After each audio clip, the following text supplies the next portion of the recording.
Okay, today I'll be showing you how to replace your alternator on your 2006 C-class Mercedes, the V6 gas.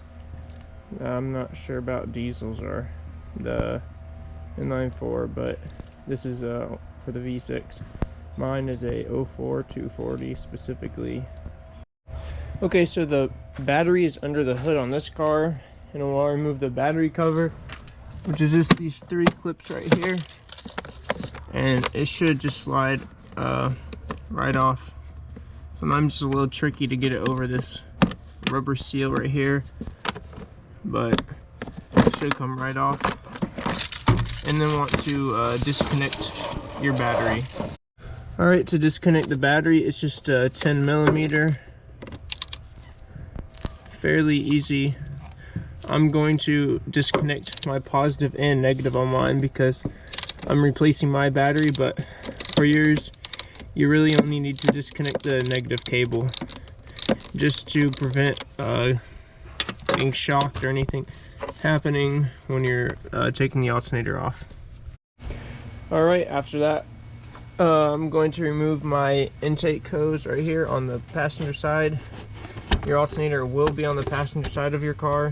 You just slide it out there and then grab at the base and pull it out.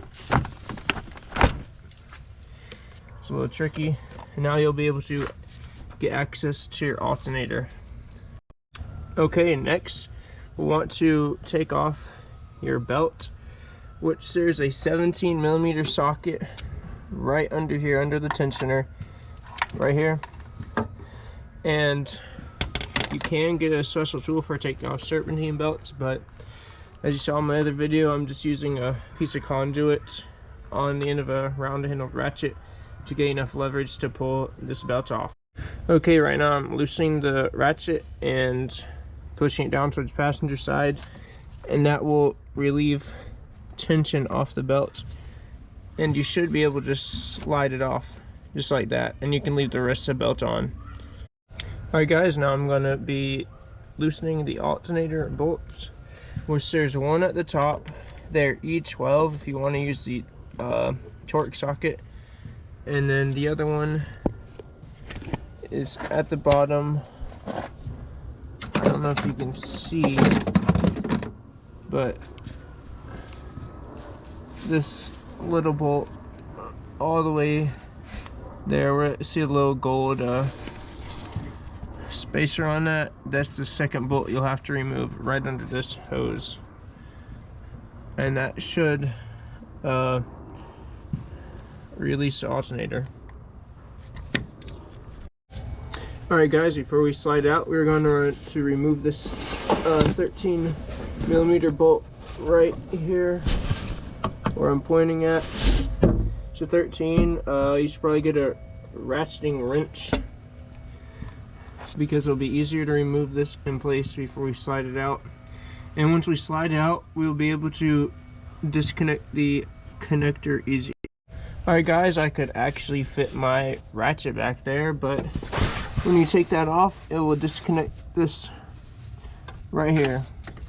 After that, we're going to want to slide the alternator out, which I have a flathead screwdriver, and you're going to want to just get in here, just right behind, and kind of pry it out just like that from the top.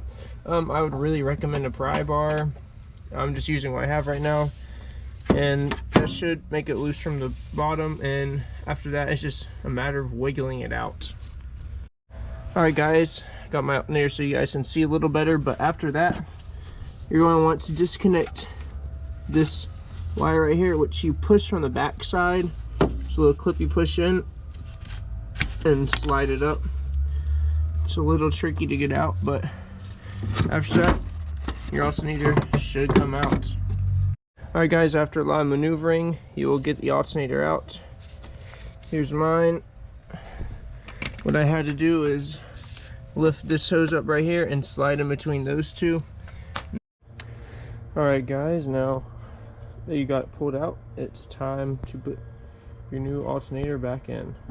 Don't forget to plug in your plug in the very back. I don't know if you guys can see it too well, but the one wire that plugs into the very back here.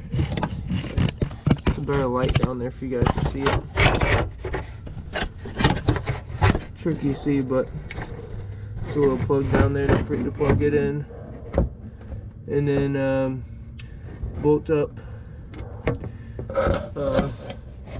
other cable. We'll put your nut on the other cable.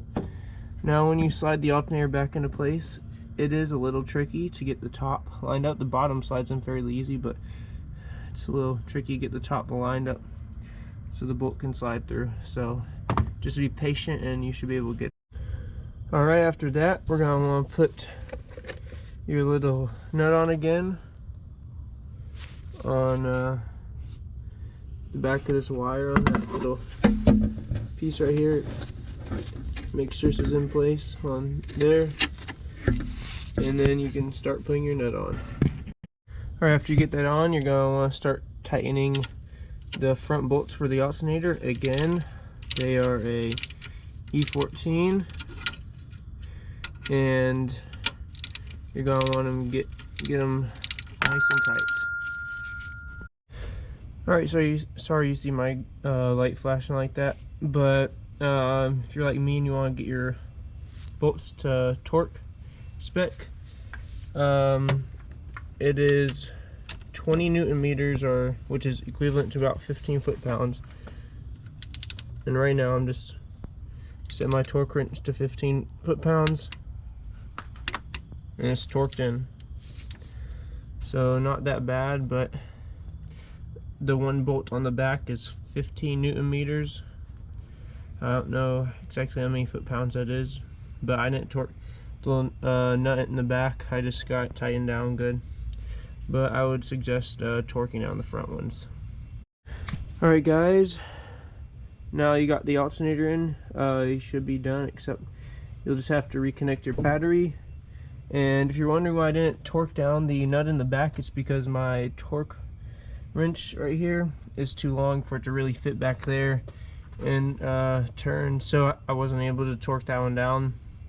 But I torqued the front two down, and now all you have to do is put your intake hose on and connect your battery and put your battery cover and cabin air filter back in place, and you should be good. Alright guys, I did forget one very important step. Do not forget to put your serpentine belt back on. Now you just want to put the 17 millimeter in the same place right under the pulley there, and make sure you get it lined up on every piece like it's supposed to be.